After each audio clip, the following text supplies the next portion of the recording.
how do we even begin thinking about what is attention? That's right. Well, I think one of the ways that I like to think about it is, look, let me ask you at home to right now think about the back of your left knee. Can you do that? Yeah, you probably can. How does it feel? All right. Now, how does your right big toe feel? Can you do that? You probably can, right? So this is something you're doing purely with the powers of your mind, right? You are directing your attention to those different places. Now, unless it's a remarkable coincidence, you almost certainly weren't thinking about the feeling of your right big toe or the back of your left knee before I asked you to do it, yet you were able to do it very easily. And that makes sense, right? It makes no sense for you to be saying, oh, how's my back of my left knee feeling, and how's it feeling now, and how's it feeling now, and for doing that for all of these things that don't really require any of your cognitive resources. But just because you weren't thinking about them, you are at a sense monitoring them at a very low level. So if, for example, you had your foot got wet, then your attention would be drawn to your big toe. You would suddenly then notice that oh, it is wet. So your cognitive resources can be directed to it if something brings you to that, but that's not where it is before. You can think of it kind of like a spotlight directing your cognitive resources. I mean, just thinking about that, like you can bring your attention to your toe or the back of your knee really is remarkable if you think about how much information you are bombarded with, could potentially take in, could potentially process, could potentially engage at any one point in time. And your brain has a problem, which is there's just way more information than you can meaningfully attend to, way more information than that is useful to you. So how do you separate the signal from the noise? How do you filter out all the things that aren't necessary for your engagement with the world? How do you spotlight, but sometimes consciously, the things that are really important to you? And solving that adaptive problem is something that we are always engaging in. It is like the background condition to our lives.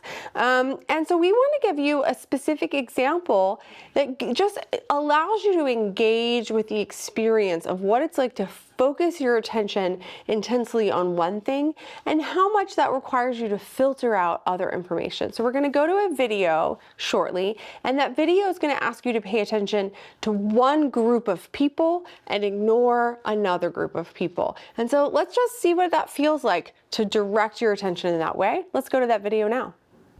Count how many times the players wearing white pass the ball.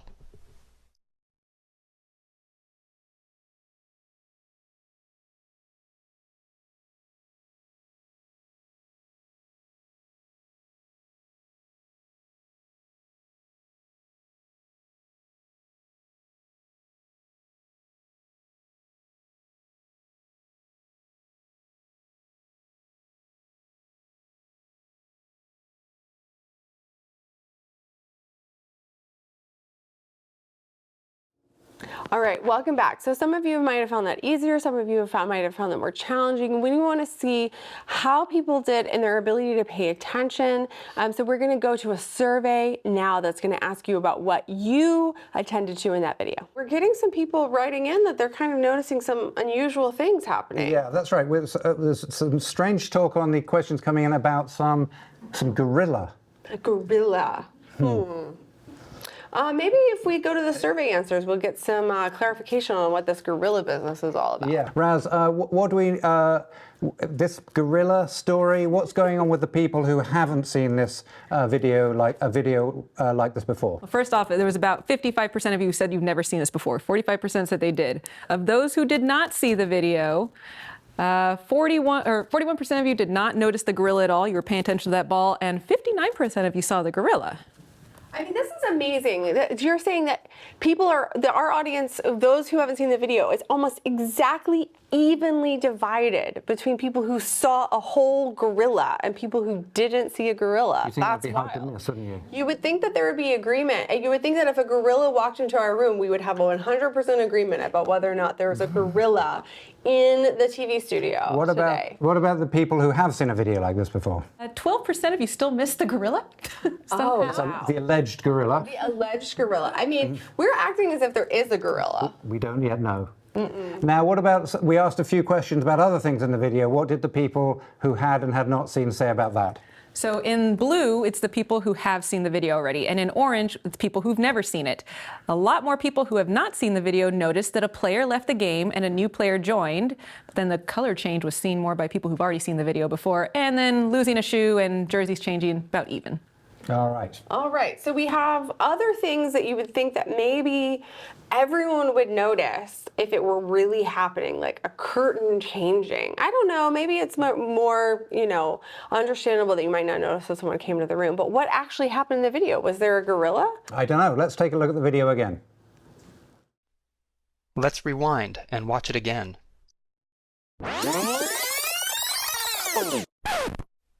Here comes the gorilla, and there goes a player, and the curtain is changing from red to gold.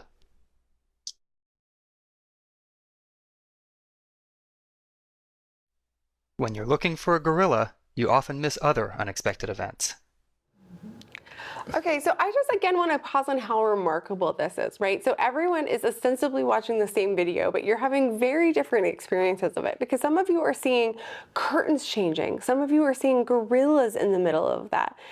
Why is that happening? Well, one explanation that I think is really compelling is to think about the attentional system is something that has evolved over millions of years, and it is designed to focus on the information that's relevant for your survival, relevant for your functioning within a certain environment, and to deliberately ignore things that are not relevant to what's going on in that particular environment. So if you're on a basketball court, the chances of you encountering a gorilla are incredibly, incredibly low. Imagine how inefficient it is for your brain to be checking for large primates that aren't humans everywhere you went, right? That wouldn't make sense. So what that means is that we have a system that's designed for efficiency, that is designed to be adapted to a particular environment, and that system is going to be optimized under certain conditions, but it's going to really fail under other conditions when things are really like not what we're expecting in a particular environment, like gorillas on a basketball court.